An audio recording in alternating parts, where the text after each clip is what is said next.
guys, it's Wahima, but just call me Wah. Melanated! Welcome to my recap of 90 Day Fiancé Before the 90 Days. This is season 5, episode 4, Ghosts from the Past. Okay, you've seen this. This is hanging on by a thread. Whatever. Happy New Year! If you guys are new to my channel, my name is Wah, and I do reality recaps. I do recaps of relationship reality TV. I do recaps of trash reality relationship. I need to write this down. Trashy relationship TV. Maybe I shouldn't say trashy, but you know it's trashy. Married at First Sight. Sometimes, because Married at First Sight be stressing me out. If you're new to this channel, my name is Wah, and I do recaps of relationship reality TV shows such as 90 Day Fiancé, Love After Lockup, and Married at First Sight. So if you'd like to join the community, go on ahead and click that subscribe button. Don't forget to give this video a thumbs up because you know you're gonna like it. If you would like to drop a tip, please look down below and you'll see all the ways that you can donate to the cause. Don't forget to share this video on any social media platform that you deem fit. Okay, let's jump right into this episode. First couple that we are going to talk about, Mike and Xena. In this segment, Mike has just gotten off the plane. He doesn't see Xena at baggage, but he goes outside and he sees Xena and he is so excited. She runs up to him and she's like, ooh, and she gives him a hug and they're both breathing hard and they go to kiss, and Mike is so either excited, awkward, and overwhelmed, or a combination of all three, that the entire time he's kissing her, he's like, look guys, I'm getting a kiss. And it's like we could just see it in his eyes that he feels so validated and he wants everyone to know that they were wrong about thinking that this wasn't real, because look, she's kissing me. They get into the cab. They don't have much of the translation app. He's saying that his phone is not doing the translation. And you know, that is one of the most frustrating things. You can call your cell service company and tell them you're leaving town and that you're going to need cell service, and they're going to tell you that everything is okay. The truth is, it's not. You got to get there and get your own SIMS card and make your phone as though it's a phone from that country in order for it to work. And girl, when asked about their first kiss, Xena says that the kiss was okay. You know, it wasn't very passionate. And Mike's like, it was the best first kiss that ever happened in my entire life. Then we have an awkward scene where Mike's dad calls and Mike shuts down the phone and Jimena's like, why did you delete it? And Mike is like, I don't have anything to hide and I just want her to know that she can trust me. But we don't ever go back and figure out, like, was that his dad? Was that not his dad? Did he ever call his dad back? Like, how did his dad's phone call get through? Is it WhatsApp? What is going on? Te amo. So it seems that Mike does know a little Spanish. He's only getting like not even a quarter of what she's saying, but he's trying, and I like that about him. Te amo. So the whole situation with the phone call with the dad, Mike kind of feels validated in some way because he feels that the fact that Xena might be a little upset about this makes him feel like she's claiming him. And if Xena is claiming him, then that means her love is real. I said, Mike does not know that people are manipulators and they could not love you and just want you to themselves and want to use you, and it comes off as love, but that is not love. Te amo. So then they go to a place to have meat that is on the most interesting looking spit, and I would definitely like to try that meat. It's like the meat is like skirt steak that's like stretched and like put on a cone, and inside of the cone is a fire, and I'm like, ooh, what they eating? I would like some. She doesn't know what to do. She says the conversation is awkward and it looks awkward, and Mike is such an introvert and an awkward individual. So now they're just at each other, and she asks him what he's thinking and he doesn't understand that. Jimenez is hopeful that if they have good sex, then none of this is gonna matter. Te amo. Unfortunately, when they get back to Jimenez's house, Jimenez's entire family is there waiting for Mike. She's got 3 sisters, her mother, her brother, her stepmother, and her father, all sitting in this tiny living room in which Mike paid for every single piece of furniture in, and her 2 boys. And so now he has to entertain all these people, and all he wants to do is shower and relax. And I said, all I want is for a 90 Day Fiancé person to want to shower after they have taken a 30-hour plane ride. And so Mike will forever be in my heart. Mike has this little dinky interpreter thing that doesn't really work. Her father believes that this interpreter thing is useless and there's an issue because they don't speak the same language, so he doesn't think it's gonna work. And I'm like, well, that goes both ways. Ximena doesn't work and she could learn English, and he's learned more Spanish than she has English. So the entire time, which I thought was really endearing, is that she's rubbing his shoulders while he's around his family, while he's around her family, because she recognizes that it's awkward and overwhelming. He presents all the toys to the boys. The boys give him kisses, which, you know, to me, I'm just like, I don't want, no kisses, but that's fine. She hasn't started to prepare her boys for Mike's arrival, i.e. by making them sleep in their own beds. And so tonight Harold is having a problem because he doesn't want to sleep in his own bed. He doesn't understand what's going on. He usually sleeps with his mother. We're hoping that the sex is better than that passionless kiss, and we're hoping to see a lot more drama and interesting things between Mike and Ximena. Side note, Ximena's father stays in the same house with Ximena temporarily. That's a big house. Is it what, 4 bedrooms, 3 upstairs, two or 1 downstairs? That's quite a space that Mike is paying for. So you think that might want to help Mike with his Spanish so he can continue living that life. Have you given this video a thumbs up? Next couple that we are going to talk about is Ella and Johnny. So I'm gonna go on ahead and admit Ella had a really crazy edit last episode, and I'm not gonna say that it's producer's fault. She definitely said the things that she said. Her friends definitely said the things that they said. I mean, what else do you expect from a woman whose perfect man has red hair and green eyes and a fox demon inside of them? So we start this episode off with Ella and her coven doing a Wiccan love potion, which I love, alternate like spiritual beliefs. So I was here for her. I was here for the walks. I was here for the roses. I was here for the moon water, all of it. I want to know about every single moment of it. In a little over a month, Johnny will be coming to Idaho Falls to hang with her, to be with her for 3 months, which I thought is really nice. This is a great dynamic, I feel, for the 90 Day Fiancé world, because normally we don't get the foreigner that's able to come to the US on a visa and kind of see the life that they're going to lead in the US prior to, you know, them moving for the 90-day, you know, K1 visa, or prior than any vacation trips that they've had with that person in a beautiful tropical place, you know? So I kind of love that for them. Next scene we have is we meet Johnny, and Johnny is worried about going to the US because of COVID. And it's so funny because Americans have such an idea that like China's like ground zero for COVID. And they're over there walking around with no masks, like free and easy, eating in public restaurants. And I'm just like, well, you know, some countries handle the pandemic different than other countries. Te amo.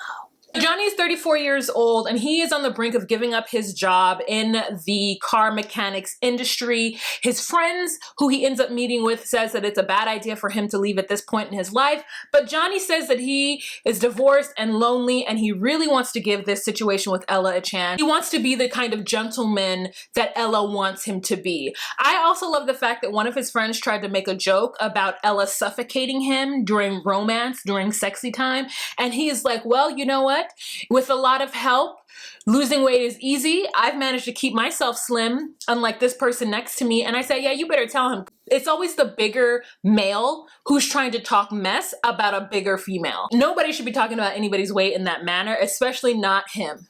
His friends are really concerned because of COVID, but he's like, I've got to go full speed ahead. Oh, I did skip a spot. So he goes to a Chinese herbalist to get some herbs to help out with her weight loss. And they have a little conversation about how American food has a lot more preservatives and calories in it, and that even if a Chinese person is binge eating, they still don't eat as much of as an American. And I'm like, oh, it makes me feel so bad. If you want to get organic food, it's super expensive to do so. So that makes me sad. I mean, not that they pointed it out, but just that it's true. Johnny says that Ella has a beautiful face. However, she would be even more beautiful if she was a little bit smaller. This whole section talking about Ella's weight was really uncomfortable for me, only because she has to watch this back, number one. And two, it just kind of feeds into the negative body image thing that we've got going on in the US, and I'm really pro the body positivity movement, and like I get that it's not gonna like change overnight for most people, because for everyone, bigger body is gonna mean unhealthy, which means undesirable and unattractive, and I fall into that as well. I'm doing my best to roll back my brain or change my brain, but It's a work in progress, and it's just sometimes hard to see on TV. Johnny says that he's really nervous about ranch work, though, that he does love American culture. However, he doesn't know if like ranch work is for him. And I'm like, listen, if you are like some kind of engineer, I imagine that ranch work would not be for you either. Again, it smells. Johnny says that hopefully he could become a redneck cowboy. Like, yeehaw! Redneck cowboys are two different things. I mean, they can cross over. The next scene we have with Ella is she's gotten up at the butt crack of dawn in order to have a FaceTime meeting with Johnny because it's midnight where he is and early, there's, if it's midnight and there's a 14-hour difference. Wait, what? What time is it in Shanghai? It's 3:42 in Shanghai, China mainland. Well, she's in Idaho, which is mountain time, which is an hour ahead of me. Is it 14 hours? Like, it doesn't make any sense that it would be midnight for him and butt crack early for her. But Sonia did look like it was butt crack early. She was like, it's too early for this. Because for whatever reason, Ella couldn't put the wig on by herself. This crazy ass wig. And let me tell you about this wig. So what it is that Johnny's favorite anime character is a Naruto character, a male who when he's in the height of his power turns into a sexy woman whose body parts are covered with clouds.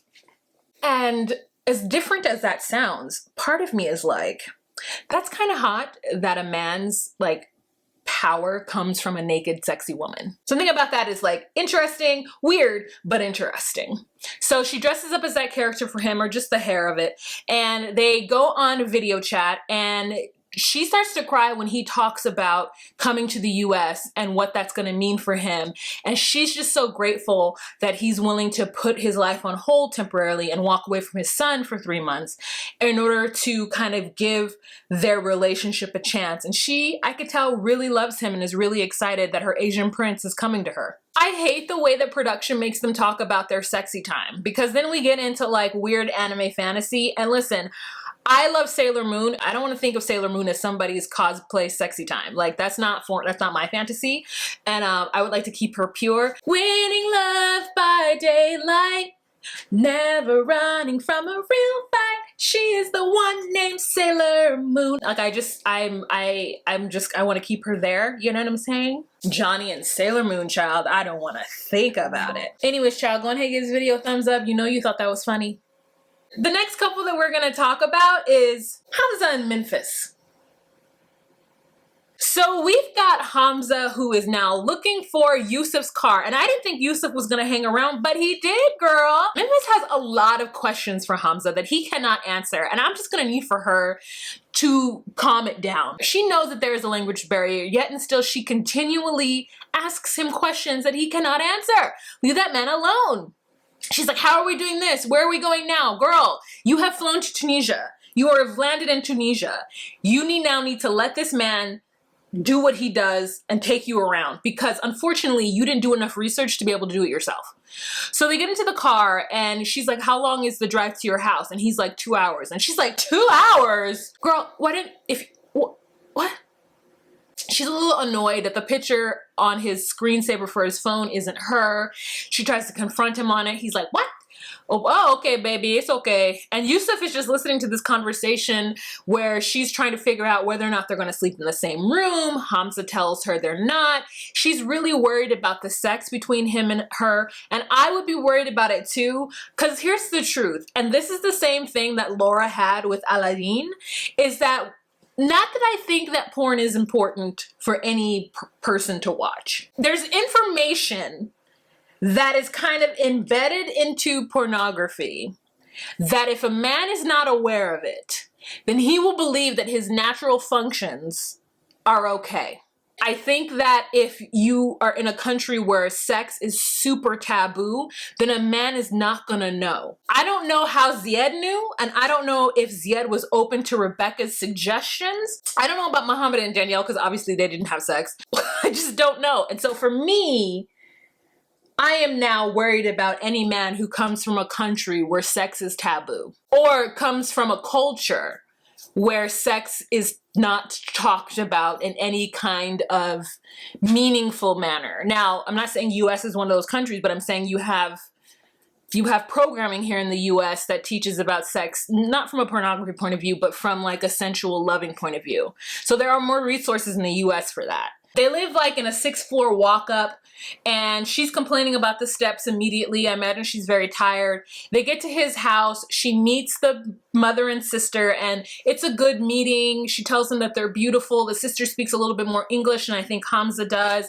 And they talk about the sleeping arrangements, and then Hamza breaks said sleeping arrangement, and he goes to sleep in the living room. But then the next morning, he's found in the bed with Memphis. And I said, he doesn't know how early his mother wakes up. Why was he not prepared to get up at like the butt crack in order to be back in that living room? And Hamza's mother is like, she doesn't go off on him because that's her baby boy, but I'm pretty sure she really doesn't trust Memphis.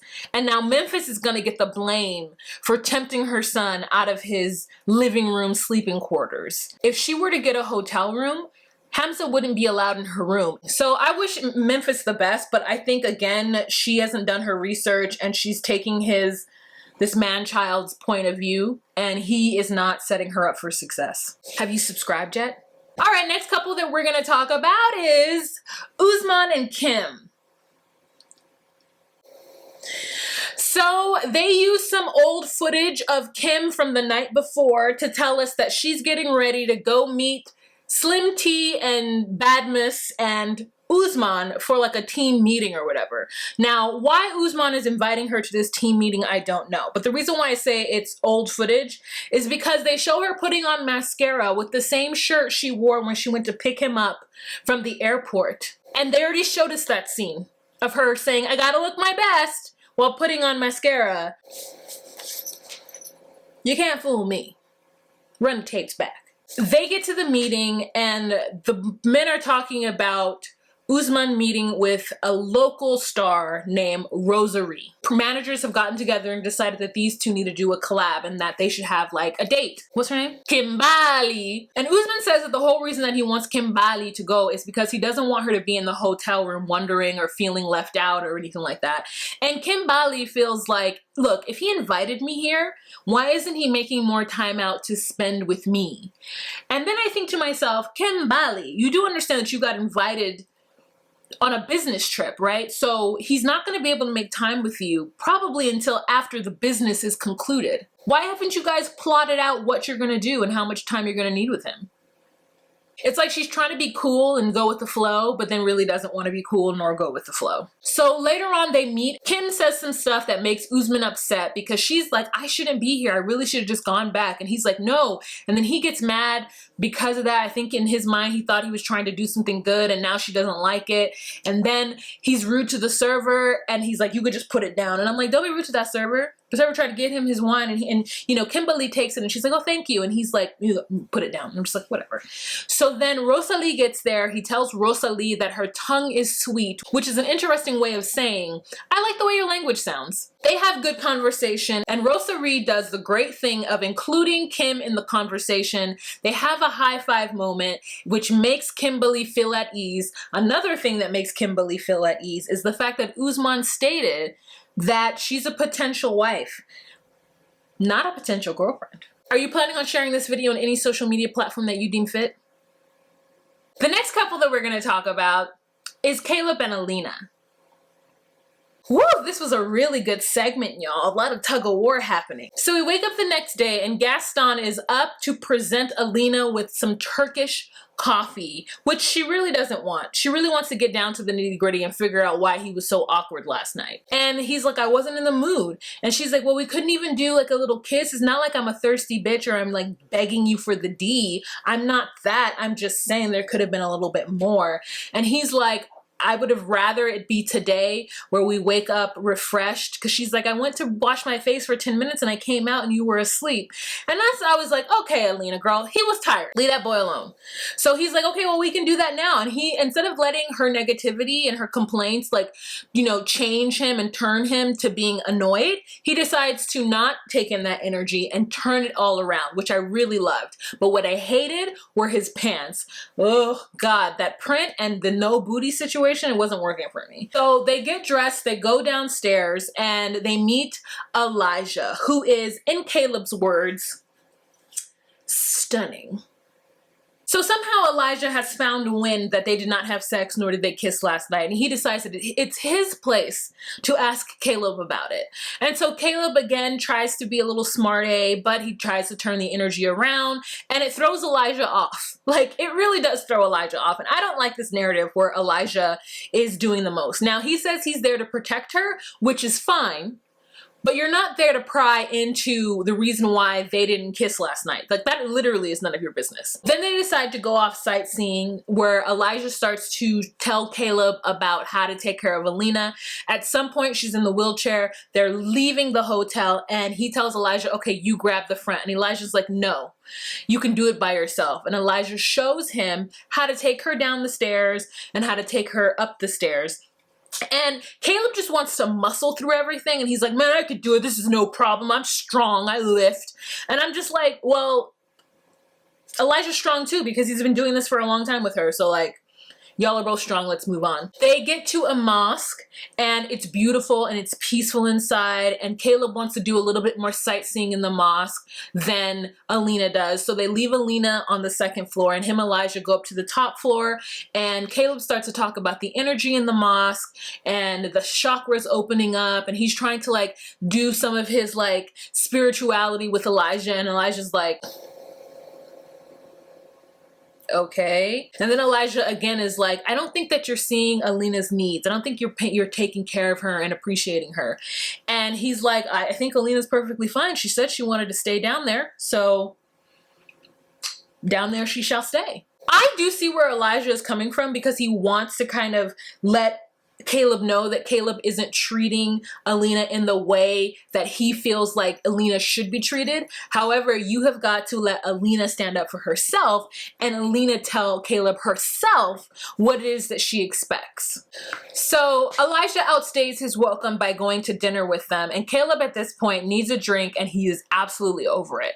So they all get their waters for the meal, and Caleb pours his own water, and Elijah has to point out how Caleb didn't pour Alina's water. And then Caleb says, well, Alina's perfectly capable of pouring her own water. I think that you're making it seem like she's not able to do stuff. And Elijah says, no, it's not. It's not that. It's more about showing her that you care. And then Alina pipes up and says, well, he's American. He's not a gentleman. You know, you can't expect that. That's his culture. And I felt like, okay, Alina. Okay, ma'am. Like, I know we're supposed to be set up to love you, but, like, no. Over this scene, we hear Caleb say that he has come to Turkey to woo Alina, that he has come to Turkey to, you know, court her, and that he's having a hard time doing it with Elijah being there. So the drinks come to the table, he goes to take a sip, and again, they start calling him an American monster because he takes a sip before they cheers. Then Alina has Caleb do the cheers, and he goes, well, cheers to my best friend and her best friend. And then everyone's eyes are rolling because he calls her his best friend. Well, maybe Alina is his best friend. That doesn't mean he can't love her. That doesn't mean that they're not going to have sexy time. You know? What is wrong with these people? They're on to their second drinks, and we hear Alina in her confessional say that she has a secret, and the secret was that she just got out of a relationship with some guy who she was living with like a few months ago, and Caleb doesn't know that. And so I'm like, oh my God, the secret is so crazy. Thank you for this secret. So then Caleb says to Elijah, well, Elijah, looks like you're done eating now, so what are you going to do for the rest of the evening? And Elijah's like, well, I guess I'll leave you here. And then Caleb's like, yeah, oh, great. And Alina's like, well, Elijah, what are you going to do? And Elijah's like, I guess I'll go to the hotel. Have a nice time. And we're like, thank God, Elijah, get a clue. So Elijah leaves, and quickly thereafter, Alina and Caleb leave, and they go back to the hotel. It gets steamy, girl. Caleb picks Alina up and carries her up the stairs so that they're face to face. And then he gets into the hotel room and, like, puts her on a chair or something and looks down at her and is like, hey. And they make out, and it is hot. She is completely swept up into it, okay? Then he picks her up and he puts her on the bed. I mean, he throws her on the bed and then he gets on top of her and he's like, hi. Rolls her over, puts her on top of him, and they start to kiss. And I'm like, okay. All right, last couple that we are going to talk about is my gringo bonito y my bonita latina, Gino and Jasmine. So Gino and Jasmine have an excellent first night together. Gino did not need the little blue pill, and Jasmine was very surprised about how good he was. And then we have a confessional where Gino is like, Jasmine really blew my mind last night.